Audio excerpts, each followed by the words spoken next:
Oke, selamat siang semuanya. Siang. Kurang semangat, selamat siang. Siang. Oke, gimana kabar kalian hari ini? Baik. Ada yang hari ini nggak masuk? Ada. Berapa orang? 4 orang. Kenapa? 2 izin. Sakit, 1 dispen. Oke, 2-nya izin, 1-nya sakit, 1-nya dispen yang lomba ya? Iya, Bu. Oke. Hari ini kita kembali lagi di kelas 9K ya. Jadi hari ini kita belajar apa nih? Mata pelajaran IPS. Oke, materi IPS kita kan udah masuk bab berapa nih sekarang? Bab 2. Bab 2 ada yang masih ingat nggak bab 2 kali ini kita belajarnya tentang apa? Uang aja? Uang, lembaga keuangan, apa lagi? Coba, apa Abi? Uang, lembaga keuangan, Iya. masyarakat abad 21, Interaksi masyarakat abad 21, Perkembangan transaksi ekonomi digital. perkembangan transaksi ekonomi digital sama literasi finansial. Oke, jadi materi kali ini kita akan bahas tentang uang dan lembaga keuangan sampai bagaimana kita mengelola uang. Bagaimana literasi finansial nanti kita mengelola, mengatur uang yang kita punya. Oke, jadi hari ini Bu Tita akan lanjutin materi tentang uang dan lembaga keuangan. Tapi sebelum Bu Tita mulai materinya ini, Bu Tita ingin bertanya sedikit dulu. Apa yang kalian tahu tentang uang? Apa yang kalian tahu tentang uang? Iya. Uang adalah media transaksi. Ada yang lain? Oke, Wik. Uang bisa sebagai alat pembayaran, alat tukar, atau satuan hitung. Uang sebagai alat pembayaran, uang sebagai satuan hitung. Sekarang kita mau tanya lagi. Gimana kalau misalnya saat itu nggak ditemuin uang? Bagaimana cara orang bertransaksi? Kalau uangnya nggak ada, oke Salma. Sistem barter, apa itu sistem barter? Tukar menukar apa? Barang ditukar sama barang, itu sistem barter kan? Jadi waktu dulu sebelum kita kenal uang, sistem transaksinya mereka tuh sistemnya nama barter. Pertukaran barang sama barang. Karena belum ada uang sebagai alat pembayaran. Sampai di sini paham? Oke, seiring berjalannya waktu, akhirnya uang itu ditemukan, uang itu diciptakan. Oke, sekarang kita mau tanya lagi. Kira-kira kalian sekarang lagi bawa uang nggak? Bawa, coba keluarin uang yang kalian punya. Mana uangnya? Oke, berarti semua punya uang nih. Oke, hari ini kita bahas tentang uang. Uang yang kalian punya. Jadi materi uang ini yang akan kita bahas. Kita akan kasih tahu kalian bagaimana kalian mencintai uang itu, bangga terhadap uang rupiah yang kita punya, serta paham terhadap rupiah. Namun Bu Tita mau tanya lagi dong. Apakah setiap negara mata uangnya sama? Tidak. Sama apa berbeda? Berbeda. Ada yang bisa kasih contoh mata uang, kenapa mata uang berbeda? Dan contoh negara yang mata uangnya berbeda itu kayak negara apa sama negara apa contohnya? Ada yang bisa? Contoh mata uang negara apa sama negara apa? Oke. Indonesia rupiah, Indonesia rupiah, Malaysia ringgit. Malaysia ringgit. Tahu nggak kenapa setiap mata uang setiap negara itu berbeda? Ada yang tahu? Kenapa mata uang di Malaysia dia ringgit, Indonesia rupiah? Apa yang menyebabkan sehingga terjadi perbedaan mata uang? Ada yang bisa? Oke, ini yang akan kita bahas. Bagaimana rupiah itu mata uang negara mana? Indonesia. Ada yang nggak tahu mata uang negara kita? Semua tahu nih? Oke, mata uang negara kita yaitu rupiah. Oke, tapi sebelum Bu Tita masuk ke materi tentang cinta, bangga, dan paham rupiah, Bu Tita mau kasih yel-yel dulu. Bisa? Jadi kalau misalnya Bu Tita bilang, Sobat Rupiah, kalian bilang, cinta, bangga, paham rupiah. Bisa? Kalau Bu Tita bilang, Sobat Rupiah, cinta, bangga, paham rupiah. Bisa? Bisa. Oke. Udah hafal gerakannya nih? Oke, kita mulai. Sobat Rupiah, cinta, bangga, paham rupiah. Oke, tepuk tangan dulu. Oke. Jadi materinya tentang cinta, bangga, dan paham terhadap rupiah. Rupiah adalah mata uang dari Negara Kesatuan Republik Indonesia. Negara kita mempunyai mata uang yaitu rupiah. Kenapa rupiah itu disebut sebagai alat pembayaran yang sah? Kenapa uang rupiahnya kita disebut sebagai alat pembayaran yang sah? Ada yang bisa? Gung Mas. Karena dikeluarkan oleh lembaga keuangan. Oke, benar.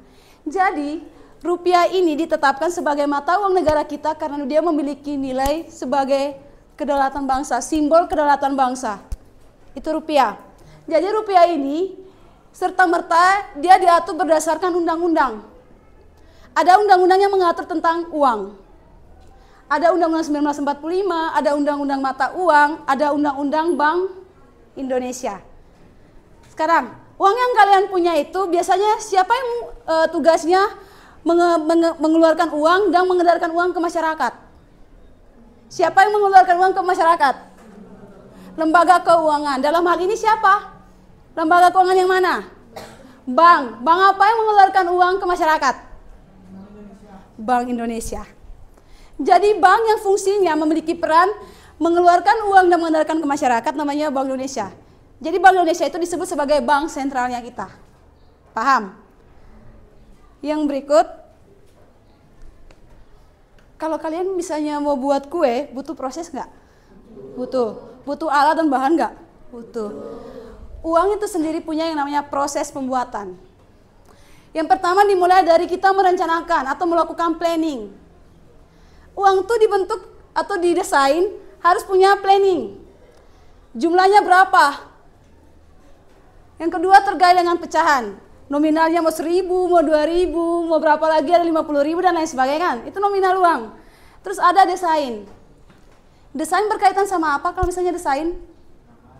Gambar. Makanya di setiap uang itu kan punya gambar. Ada sisi gambar utamanya dan sisi bagian belakang kan. Setiap itu punya yang namanya desain. Setelah itu, uang juga punya yang namanya unsur pengaman. Setelah lakukan planning, uang masuk pada bahan dan alat. Bahan uang. Kemarin, uang dibagi atas beberapa jenis. 2. Uang apa sama uang apa? Oke. Nadia, uang apa sama uang apa? Uang koin sama uang kertas. Oke, Gung Mas. Uang giral dan uang kartal. Ada uang giral, ada uang kartal, ada uang logam, ada uang kertas. Ya kan? Intinya, uang itu ada yang terbuat dari kertas, ada dari logam. Untuk uang kertas sendiri, dia dibuat dari serat kapas. Sedangkan uang logam itu sendiri dibuat dari logam dan aluminium. Makanya kalian lihat kan uang koin itu biasanya yang warna kayak warna putih kan? Kan dari aluminium kan? Artinya apa? Proses pembuatan uang melibatkan bahannya kertas dan bahannya logam, nikel sama aluminium. Bisa? Setelah dari penciptaan bahan baku kemudian masuk pada percetakan uang. Tadi bilang lembaga keuangan yang mengeluarkan uang dan mengedarkan masyarakat siapa? Bank Indonesia. Dia tugasnya cuma mengeluarkan dan mengedarkan ke masyarakat, tapi bukan mencetak. Yang mencetak uang kertas yaitu peruri. Pernah dengar kata ini? Peruri. Mencetakan uang rupiah. Dia yang mencetak uang. Uang yang kita punya tuh dia yang cetak. Kemudian setelah itu dia kasih ke Bank Indonesia untuk mengedarkan ke masyarakat. Setelah uang itu muncul, kemudian uang itu didistribusikan. Tahu distribusi? Apa distribusi? Kegiatan apa? Kegiatan menyalurkan kan? Kita menyalurkan uang rupiah itu ke masyarakat. Setelah itu, uang rupiah bisa seketika dicabut dan ditarik kembali ke bank. Apabila yang pertama, uang itu rusak. Yang kedua, uang itu ditarik dari peredaran karena tidak layak edar. Kalian lihat sekarang kan banyak uang-uang palsu kan? Ada yang masih bisa bedakan gimana membedakan antara uang yang palsu sama uang yang asli? Dengan cara apa? Isi bensin. Dengan cara apa kita bisa membedakan uang yang palsu sama uang yang asli? Dharma? Mengecek dengan sinar UV. Mengecek dengan sinar UV. Oke, jadi ada trik dan trip untuk kita mengecek keaslian uang. Makanya ada 3D. Pernah dengar ini? Dilihat, diraba, diterawang. Itu kita bisa memastikan uang itu dapat, oh ini asli apa palsu nih uangnya. Coba kalian lihat raba uang yang palsu kan, kalau kita raba kan halus semua kan. Sedangkan uang yang asli, ketika kita raba ada bagian-bagian tertentu yang terasa kasar. Dan ketika uang itu diterawang, ada sisi saling isi. Coba kalian terawang uangnya. Bisa kan? Ada sisi yang saling mengisi. Itu yang bisa membedakan kita. Uang itu bisa dilihat, diraba, dan diterawang. Setelah itu, ini. Indonesia tuh negara beragam kan? Negara heterogen kan? Negara yang majemuk. Kita terdiri atas 17.500 pulau dan 38 provinsi dari Sabang sampai Merauke. Bayangkan, bentuknya pulau 38 provinsi, satu provinsi aja tuh bentuknya lagi ada pulau-pulau lagi. Terus punya 1.340 suku bangsa dan 700 sekian bahasa daerah. Bayangkan, keberagaman itu unik. Walaupun beragam, makanya ada semua yang Bhinneka Tunggal Ika. Berbeda-beda tetapi kita tetap satu. Untuk apa? Untuk mempersatukan keberagaman ini. Karena kondisi yang seperti ini, akhirnya Bank Indonesia itu menjadi tantangan. Dia mau menyalurkan uangnya gimana? Karena banyak kan pulau, provinsi, dan lain sebagainya. Otomatis jadi tantangan. Ini yang akan beliau kasih tahu. Cinta, bangga, dan paham terhadap rupiah. Cinta rupiah, yaitu sayangi rupiahmu. Kalau kalian mencintai seseorang, contoh kalian kalau misalnya punya tanaman kan, kalau kalian lihat tanaman kalian itu ingin bagus, ingin tumbuh bagus, bagaimana cara kalian mencintai tanaman kalian? Atau kita ibaratnya itu apa? Merawat. Selain merawat,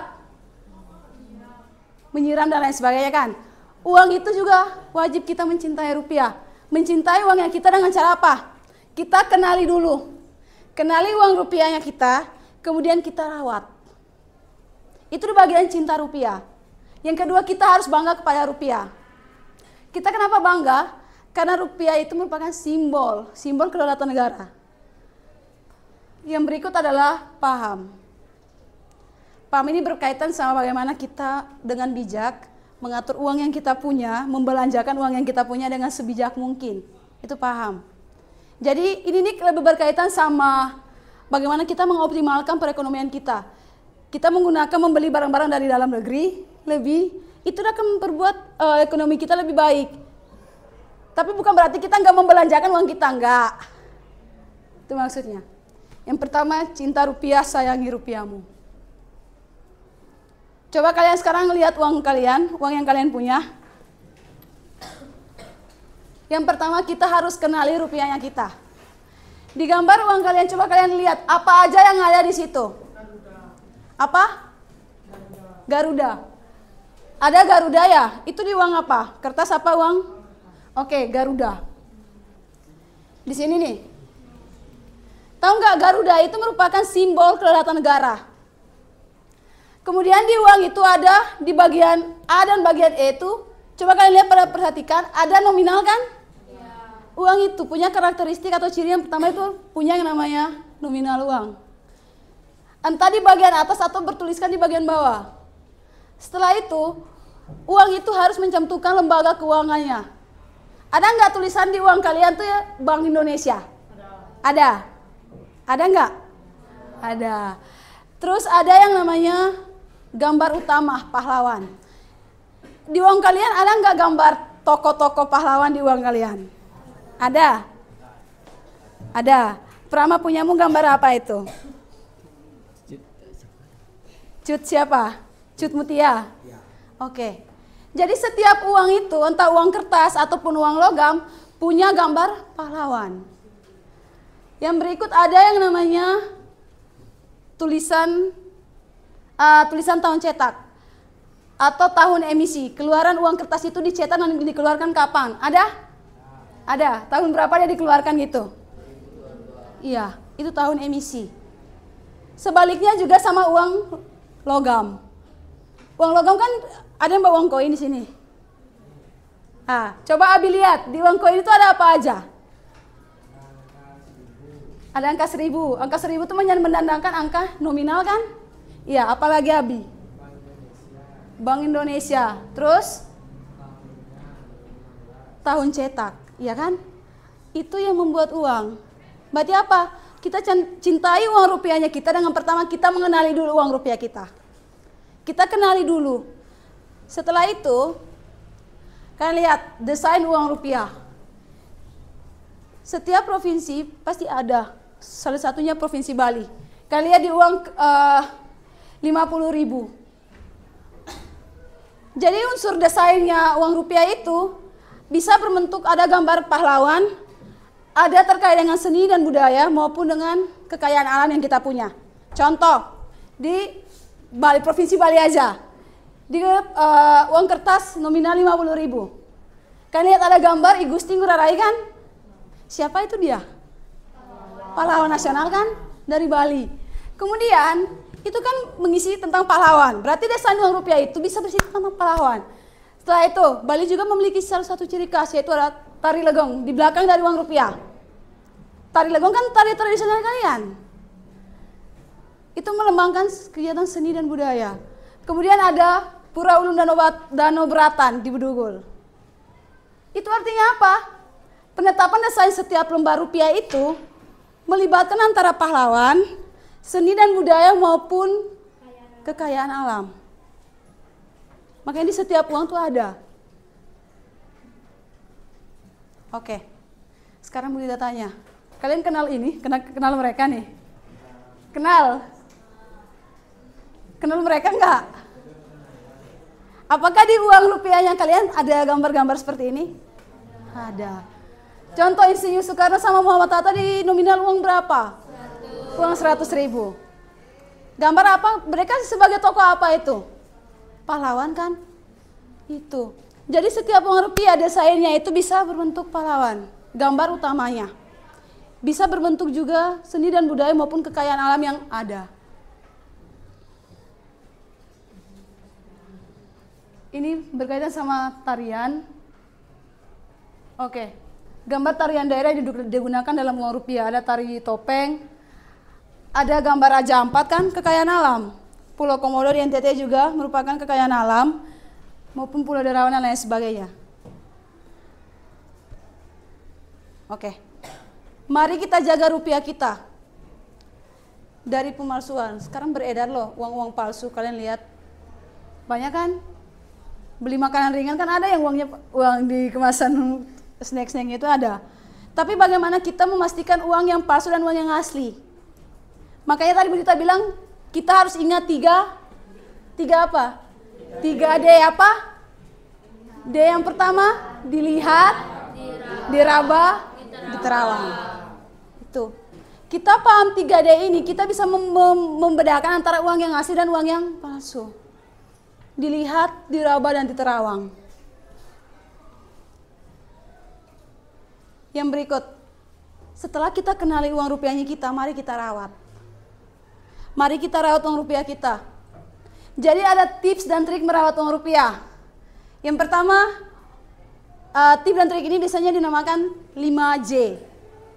Tadi kan 3D untuk memastikan dia palsu apa enggak kan? Dia palsu apa asli, ya kan? 3D. Tapi untuk merawat uang rupiah ada 5J. 5J. J yang pertama yaitu jangan dilipat. Ada yang suka lipat uang rupiahnya?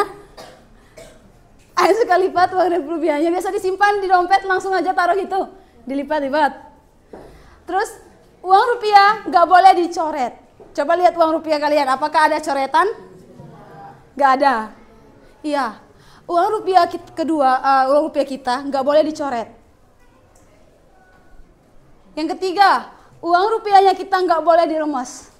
Gini, nggak boleh. Jangan. Terus yang berikut yaitu jangan di stempler. Itu enggak. Jadi cara rawat uang rupiah tuh ini. Jangan dilipat, jangan dicoret, jangan diremas, jangan di stempler, jangan dibasahi. Itu untuk menjaga uang rupiah kita. Jadi terkadang kebiasaan kita yang sering lipat, itu sebenarnya bukan merawat uang. Terkadang kita kayak gini, hampir semua menyimpan uang ke dalam kertas atau dompet, baik panjang maupun dompet lipat. Biasanya kita langsung taruh aja, nggak pisah ini nominal berapa kan? Masukin aja kan, apalagi kalau udah buru-buru ke kantin. Taruh sama saja di sini, langsung ke kantin. Tapi sebenarnya itu tuh bukan cara yang benar. Cara yang benar itu jangan dilipat, jangan dicoret, jangan apa lagi? Jangan diramas, jangan distempel, dan jangan dibasahi. Itu cara merawat uang rupiahnya kita. Paham? Next. Tadi kan cinta, sekarang kita bangga. Cinta rupiah udah, sekarang kedua ada bangga terhadap rupiah. Kita bangga terhadap uangnya kita sebagai warga negara. Jadi setiap negara itu punya mata uangnya sendiri, gak sama. Contoh Indonesia mata uang rupiah kan, di Jepang mata uangnya yen, beda kan? Di Malaysia mata uangnya ringgit dan lain sebagainya. Untuk itu, mata uang rupiahnya kita itu merupakan simbol kedaulatannya kita, simbol kedaulatan bangsanya kita. Jadi dia jadi ciri khas negara kita gitu. Kalau misalnya berbicara tentang rupiah, jadi simbol kedaulatan kita. Sekarang kita tanya, kemarin kan kita belajar tentang uang kan? Masih ingat nggak? Apakah uang itu langsung jadi apa melalui proses? Punya sejarah. Uang punya sejarah kan? Dari sistem yang pertama yaitu barter. Terus ada barter dan lain sebagainya, muncul uang logam, muncul uang kertas kan? Sampai sekarang pembayaran transaksinya kan pakai digital kan? Pakai QRIS dan lain sebagainya. Artinya uang itu punya yang namanya sejarah. Oke. Simbol kedaulatan negara. Kita punya bendera negara, kita punya lagu kebangsaan, kita punya bahasa, punya lambang negara juga kan? Itu semua merupakan simbol kedaulatan negara kita. Entah itu bahasa, lambang, lagu, maupun bahasa. Sekarang kita tanya, lambang negara kita apa? Lambang negara kita Garuda kan? Jadi makna dari simbol kedaulatan ini, uang rupiah dijadikan sebagai simbol kedaulatan negara kita. Yaitu rupiah sebagai mata uang, salah satu simbol kedaulatan NKRI sebagai negara yang merdeka dan berdaulat. Itu diatur berdasarkan undang-undang. Jadi nggak serta-merta kita hanya asal ngomong gini, tapi diatur. Ada hukum yang mengatur, dalam hal ini undang-undang.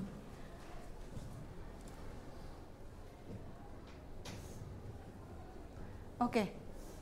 Uang sebagai alat pembayaran yang sah. Uang tadi dikeluarkan oleh siapa? Lembaga keuangan, dalam hal ini Bank Indonesia. Tapi yang mencetaknya siapa? Siapa yang mencetak uang tadi Budita bilang? Peruri. Jadi Bank Indonesia itu dia fungsinya mengedarkan uang ke masyarakat, tapi yang mencetak uang kertas dan uang logam itu peruri. Dalam hal ini dia termasuk badan usaha milik negara atau BUMN. Coba kalian lihat perkembangan uang.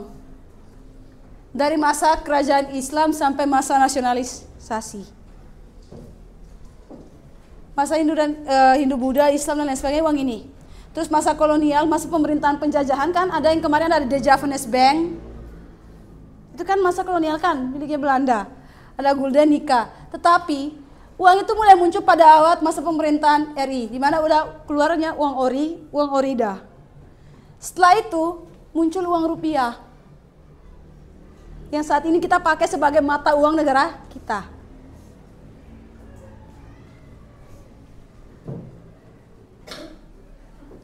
Coba kalian perhatikan ini sejarah perjuangan. Sejarah perjuangan tidak terlepas dari jasa para pahlawan. Jadi segala jenis desain mata uang itu, jadi pahlawan didesain di mata uang, tapi diatur juga. Gak setelah saya mau ini tapi langsung di sini, enggak. Punya aturan. Pahlawan dimasukkan ke dalam desain. Ini. Yang pertama, pencantuman gambar pahlawan merupakan amanat. Jadi gambar-gambar pahlawan pada mata uang tuh itu diatur berdasarkan undang-undang. Kemudian itu sebagai bentuk penghormatan kepada mereka. Setelah itu, dari filosofi itu dia akan berkoordinasi terhadap ini. Ada Kemensos, Kemenkeu, ada Kemenkumham dan lain sebagainya. Setelah melakukan koordinasi, desain itu masuk pada bagian metode. Melibatkan siapa? Kemudian masuk pada penetapan. Oh, ini udah kita tetapin gambar ini di uang ini, nominal sekian. Itu maksudnya. Yang ketiga, paham terhadap rupiah. Sekarang Bu Tita tanya, kalian biasa gunakan uang kalian untuk apa? Belanja. Selain belanja, belanja apa aja nih? Belanja jajan. Apa lagi? Tabung. Iya kan, membeli HP atau membeli HP kan, bertransaksi beli HP. Kemarin ada masih ingat fungsi uang ada berapa kemarin Bu Tita bilang? Fungsi uang. Ada 2, ada fungsi apa? Fungsi asli sama fungsi turunan. Jadi paham rupiah ini dia pesannya gini, bagaimana kita mengatur dan mengelola uang yang kita punya dengan bijak. Jadi kalau kita paham uang rupiah kita membelanjakan dengan bijak. Kita lebih mengutamakan pada kebutuhannya kita daripada apa? Keinginan. Oke. Fungsi uang. Uang sebagai satuan hitung. Kemarin kan ada, kita belajar kan? Uang sebagai satuan hitung. Coba kalian lihat di SPBU. Tahu biasa isi bensin kan? Di bagian SPBU kan ada di situ tertera. Sekian rupiah kan, sekian. Berapa dia sebagai satuan hitung? Dengan melihat gambar itu kan kita bisa tahu. Mempermudah transaksi kita. Berapa harus kita bayar kan? Kita isi berapa, ini yang sekian kita bayar. Artinya apa? Uang itu mempunyai fungsi yang pertama yaitu sebagai satuan hitung. Yang kedua, uang sebagai alat pembayaran. Kalian suka ke kantin nggak? Kantin. Biasa di kantin kalian bawa uang, kalian dapat apa? Dapat jajan. Dapat minuman kan? Kalian pergi, Bu, saya mau beli ini. Kalian kasih uang, kalian dapat barang. Berarti apa? Uang sebagai alat pembayaran. Dia menggantikan sistem barter. Yang dulunya kita tukar barang sama barang, sekarang uang jadi alat pembayaran yang sah.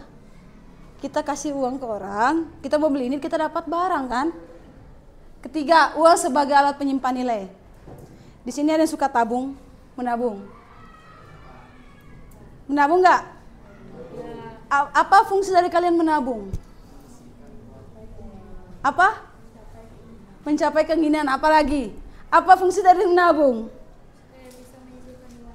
Supaya menyisihkan uang. Oke, kalau misalnya kalian menabung kan otomatis udah ada yang kalian prioritaskan untuk beli kan? Oh, saya mau beli ini tapi uang saya belum cukup, saya tabung dulu. Ya kan? Otomatis uang disebut sebagai alat penyimpan nilai. Digunakan untuk membeli barang dan jasa di masa yang akan datang. Jadi kita tabung uangnya kita untuk beli sesuatu yang memang kita udah tetapin. Itu fungsi uang yang ketiga. Paham rupiah, bijak bertransaksi. Oke. Tinggi ya. Di sini ada yang suka beli barang impor. Impor ini dari luar ke dalam apa dari dalam negeri ke luar? Mana? Kalau dari luar ke dalam namanya impor. Terus yang dari dalam negeri ke luar namanya ekspor. Jadi tingginya barang impor tanpa disadari merupakan salah satu perilaku berbelanja kita terhadap uang asing. Untuk itu bagaimana kita dengan bijak menggunakan uangnya kita. Bukan berarti kita nggak belanjain uang kita, boleh. Tapi gunakan dengan bijak. Ini, bagaimana cara bijaknya? Yang pertama, belanja kebutuhan dan kontrol inflasi. Kita belanja yang menjadi kebutuhannya kita. Terkadang kebutuhan kita kan keinginan lebih kuat daripada kebutuhan kan. Terkadang kita lebih sering membeli yang jadi keinginannya kita, tapi kita nggak prioritaskan kebutuhan. Jadi mari kita membeli atau belanja sesuai kebutuhannya kita. Oh nggak penting, nggak usah dah. Kedua, apa? Kontrol inflasi. Tahu inflasi? Apa? Pencetakan uang berlebihan. Apalagi inflasi? Komang? Harga barang kenapa? Inflasi. Kenapa? Harga barang kenapa? Turun? Naik? Oke, jadi inflasi itu kenaikan harga barang dan jasa secara terus-menerus dalam suatu waktu. Sedangkan apa? pendapatan masyarakat tuh menurun. Karena jumlah uang yang beredar, nilai mata uang yang berkurang. Kenaikan harga barang pendapatan turun dan nilai uang berkurang, itu inflasi. Kenaikan barang tapi secara terus-menerus. Terus-menerus. Jadi mari kita belanja kebutuhan dan kontrol inflasinya kita. Belanja sesuai kebutuhannya kita. Apa yang menjadi prioritasnya kita, itu yang kita belanjakan. Tapi dengan bijak. Yang kedua, belanja produk dalam negeri. Mari mencintai produk lokal. Mari kita belanja produk negeri. Itu dapat mendukung perputaran ekonomi kita. Dan mengurangi kebutuhan impor serta kebutuhan akan valuta asing. Falas tuh, itu kepanjangnya valuta asing. Oke, yang berikut paham rupiah dengan cara berhemat. Kayak tabung kan kita berhemat, tabung. Terus kita berinvestasi akan mendukung pertumbuhan ekonomi kita. Oke, selalu menggunakan rupiah setiap kali bertransaksi dalam negeri, menjaga wibawa rupiah dan tidak menyebarkan gosip tentang rupiah, serta menyimpan uang rupiah dalam bentuk tabungan. Ini siapa nih? Jokowi. Iya, Pak Jokowi. Dia bilang apa? Coba satu baca, dia bilang apa itu? Ya, kerasin. Mencintai dan bertransaksi menggunakan rupiah sama dengan mencintai budaya dan karakteristik bangsa Indonesia. Iya. Mencintai dan bertransaksi menggunakan rupiah berarti kita mencintai. Kita bangga terhadap budaya kita. Kita bangga terhadap budaya kalau kita mencintai dan bertransaksi menggunakan rupiah. Coba Prama baca, kerasin Prama. Kerasin. Cinta rupiah sama dengan mencintai Indonesia. Iya. Bangga rupiah sama dengan menjaga kedaulatan bangsa. Paham rupiah sama dengan bersama mewujudkan stabilitas dan kesejahteraan negara. Cinta, bangga, paham rupiah untuk Indonesia. Oke. Cinta, bangga, dan paham rupiah. Cinta berarti kita mencintai Indonesia kalau kita mencintai rupiahnya kita. Kita bangga bahwa rupiah itu merupakan simbol kedaulatan negara. Paham bagaimana kita dengan bijak menggunakan uang untuk mewujudkan stabilitas dan kesejahteraan kita. Kalau bukan dari kita, siapa lagi? Siapa lagi yang mau mencintai rupiah kalau bukan kita sendiri? Berarti mulai dari diri kita. Makanya cinta, bangga, dan rupiah untuk Indonesia dari diri kita dulu. Dari diri kita. Oke, sampai di sini udah paham? Paham? Paham. Cinta, bangga, dan paham. Masih ingat ya yang tadi? Masih. Oke, sobat rupiah. Cinta, Bangga, paham rupiah. Oke, itu aja deh. Terima kasih.